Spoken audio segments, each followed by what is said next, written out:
Joining us now from near the Palisades fire is our own NBC correspondent, Jacob Soboroff, who has been doing just tremendous work covering the story. Jacob, thanks for being with us tonight. Rachel, thank you so much for having me. I know you've spoken to a lot of residents from evacuation zones in the past few days. Can you give us a sense of what proportion of people, how many of the people you're talking to actually know the status of their homes right now? Oh, I think that the assumption for most people, Rachel, is that their homes are gone. I grew up here in Pacific Palisades. This was a Ralph's supermarket. This was one of the two supermarkets that me and my mom and my family used to go to. Pacific Palisades and Altadena, for that matter, but really here in the Palisades, this community has effectively been wiped off the map of Los Angeles. This is a city that is a patchwork of communities, and the Palisades is one of them. And it has essentially ceased to exist. We're talking about 5,400 structures, largely homes, that are gone. And it is an incredibly eerie feeling to be here tonight. The power is still out in the Palisades. If these TV lights weren't here, it would be pitch black. And first among the concerns are what's going to happen over the course of the next day or so with these winds picking up. More than anything, there is an incredibly enormous recovery effort that has to take place and has to begin right now. And I talked to Governor Newsom yesterday. He said it's going to take 9 to 12 months alone just to clear the debris, the environmental remediation before they can even start building here. He said it was the worst natural disaster in the history of the country based on cost alone. Wow. Jacob, to that point, Los Angeles, we talk about it as L.A. as if it's one thing. It's 88 independently incorporated cities. That is, interesting in terms of the way things run at the best of times, but in the worst of times, it raises interesting questions about how the cities and the county and the state and the federal government are all interacting, both to protect people, but also to recover and respond. Who's really leading right now, if you can tell that from your reporting?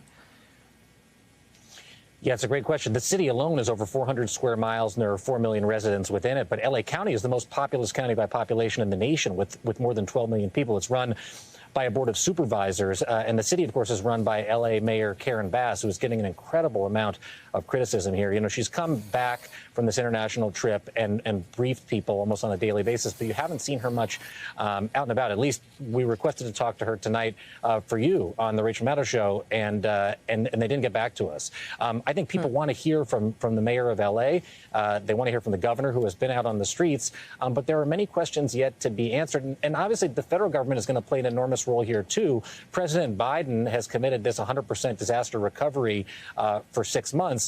But you were just talking about in the last block of the show that the Trump administration is starting in a matter of days, and President Trump has been calling the response by both Mayor Bass and Governor Newsom, criticizing it, at every turn. What is he going to do? Is he going to step up, and is he going to provide additional aid? This is something on the scale of which I think we haven't really seen before, and it is going to require sort of a multi-jurisdictional. During the fire itself, there were fire agencies and first responders all throughout California, actually from Canada and Mexico as well. It's the type of recovery mission that we're going to need here in L.A. too, and I don't really think that the contours of that are particularly well defined yet. And granted, we're only 6 days into this. Tomorrow will be the 1 week anniversary, if that's the right word, of this all starting. But this is going to be a project. Governor Newsom calls it a Marshall Plan for Los Angeles. We don't even know what that looks like yet. And Jacob, in terms of the scale of this, it is hard to understand the scale of the destruction. That's part of why I showed that map where you can click on individual properties, individual homes, and see photos that have been taken from these site surveys. Just trying to get a sense of the overall scale of it and the individual granular tragedy that this represents for each home, for each family that's affected. Is it your sense? Katrina was so big that the federal government came in and took over the response. Is it your sense that this is of that kind of scale that you would expect the federal government, if it was so inclined, to come in and say, we're helming this, we're taking over, this is a disaster of national scale?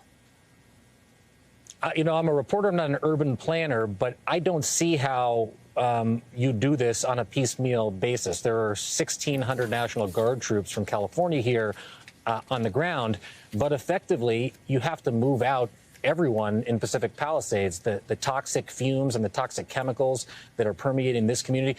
You have essentially thousands of people who are made instantly homeless in the unhoused capital of America on top of an already strained system. what are you going to do with all of these people? Where are they going to go? And then how are you going to, are you going to go block by block and have contractors do this on an individualized basis? I don't see how that happens and happens in a timely manner. They have got to clear these communities out, remediate them, make sure they're environmentally safe to go back in, make sure that the building materials are all up to par, that a fire like this doesn't happen again, and bring back a community. The Palisades alone has 23,000 people. How do you do this without the federal government? And I don't think that we know, again, the answer to that question tonight, Rachel. NBC's own Jacob Soboroff in his hometown of Pacific Palisades. Jacob, I know this has been a 24/7 around the clock and very emotional beat for you. Thanks for being here with us tonight, my friend. I really appreciate it. Thank you, Rachel. I really appreciate it.